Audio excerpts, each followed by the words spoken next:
عبد الله كري مبارك رحمتي خوالي لبي فرمي: اعلم أخي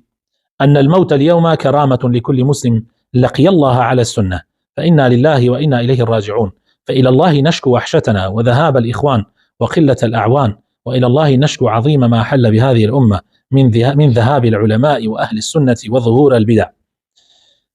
عبد الله كري مبارك أفرمي رحمتي خوالي لبي أفرمي: براسي مردن لسر حق، لسر ربازي حق، أمرو بو إنسان أجر كسيك أمرو لسر ربازي حق بمري كرامة يا براسي، كرامته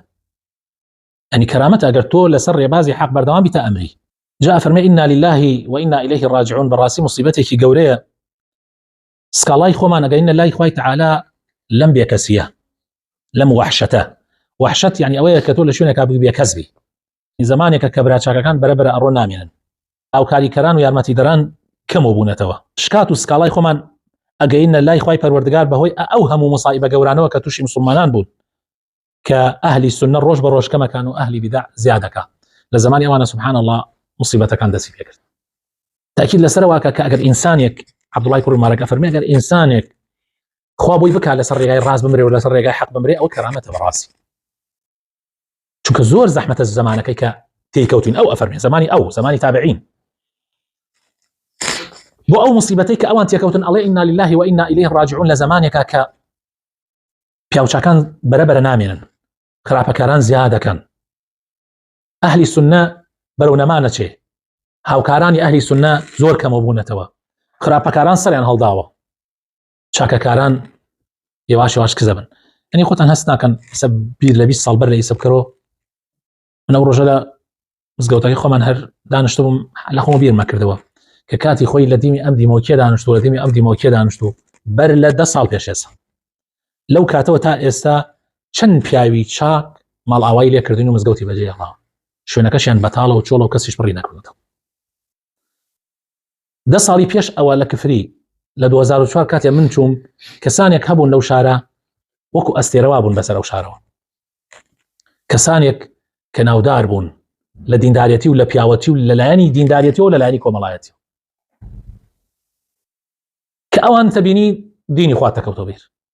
ببینینی ئەوان شەرمتن لە خراپەکاریە کرد واللهی خەڵک هەبوو ئەو پیاوچاکانیان ئەبینی واللهی شەرمیان نەکرد دانە دانە ڕۆشتن و بەجێیان هێڵاین و ئێستا ڕۆیت ئەو شارە هەست بە غەریبیەکەی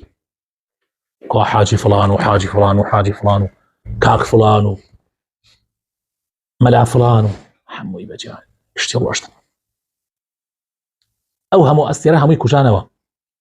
و کەسیش نییە جێگەیان پڕکاتەوە کەس نییە جێگەیان پڕکاتەوە بە پێچوانەوە جاری وایە خراپەکاران زیاد بوون جاری وایە هەستەکەی خراپەکاران زیادە بن چاکەکاران کەمە بێتەوە جا هەر مودەی جارێک لە زمانی عەبدوڵای کوڕی مبارەکەوە تا ئەمڕۆ هەروە بووە مودەی جارێک ئیمان و ئەهلی ئیمان بەرزە بێتەوە یعنی ڕاتە سەرەوە ئەم جا بەرەو خوارەوە دێت هەر لەبین 20 ساڵ جارێک بەرزبوونەوەیەک هەیە ئەم جا دابەزینێک هەیە ئەم جا جارێکی تر بەرزبوونەوەیەک هەیە ئەم جا دابەزینێک هەیە ئەم ڕێژەیە بەو شێوەیە هە بەردەوامە حتا وەکو کاتە قیامەت جاری وا هەیە چاکە و چاکەکاری لە وڵاتە تەواو پەرەی سندووە ئەم جا بەرەبەرە دێتە خوارەوە حتا ئەگاتە حاڵەتێک ئیتر ئەترسی لە دین تا بچێ ئەم جا بەرەبەرە جارێکی تر بەرزە بێتەوە تا ڕاتەوە سەر ئەم شێوە بەردەوامە لە زمانی عەبدوڵای کوڕی مبارەکە بەرەو خواری چووە بۆیە عەبدوڵای کوڕی مبارەک هەست بە بێتاقەتێکی زۆرەکە يعني ام قسانه زور قوريه قالت ما شابكي افرمي اعلم اخي ان الموت اليوم كرامه